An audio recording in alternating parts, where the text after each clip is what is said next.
Psalm 102 verses 8 and 9 is a prophecy concerning the sufferings of Christ. Psalm 102:8-9, My enemies have reproached me all day long, those who deride me have used my name as a curse. 9 For I have eaten ashes like bread and mingled my drink with weeping.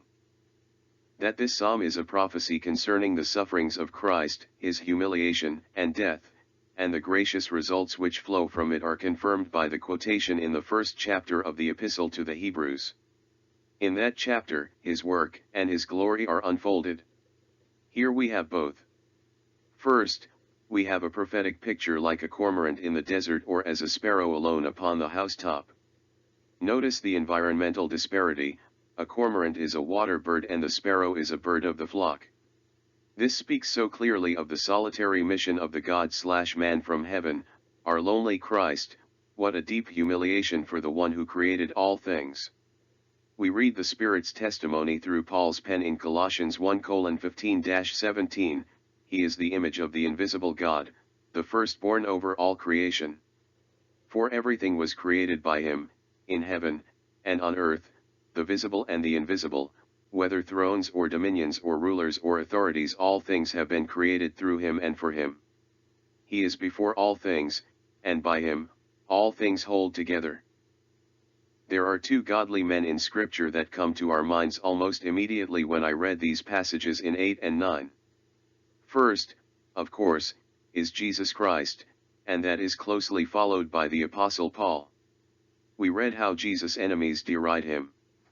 He eats his bread like ashes and mingles his drink with weeping, but he suffers more than thirst or tears in making atonement for us, for God's indignation and wrath are upon him to satisfy and appease the sin debt due for our transgressions.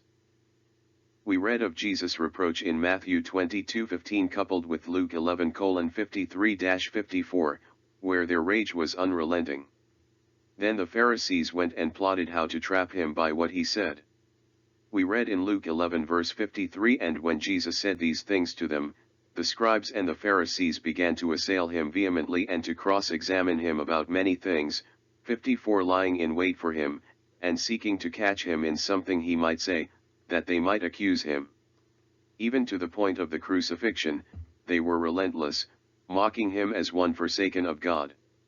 When his friends went off from him, his foes set themselves against him. The dialogue continues in Mark 15, verses 31 and 32, in the same way, the chief priests with the scribes were mocking him to one another and saying, He saved others, he cannot save himself. Let the Messiah, the King of Israel, come down now from the cross, so that we may see and believe. Even one who was crucified with him was taunting him. Well, he did come down, and before his ascension, he appeared to more than 500 witnesses according to 1 Cor 15:6, but most still didn't believe. Pride was apparently their stumbling block. The Apostle Paul suffered a similar reproach and conspiracy in their rage and anger. We read about it in Acts 23:11-14, But the following night the Lord stood by him and said, Be of good cheer, Paul, for as you have testified for me in Jerusalem, so you must also bear witness at Rome. And when it was day, some of the Jews banded together and bound themselves under an oath, saying that they would neither eat nor drink till they had killed Paul. Now there were more than 40 who had formed this conspiracy. They came to the chief priests and elders, and said, We have bound ourselves under a great oath that we will eat nothing until we have killed Paul.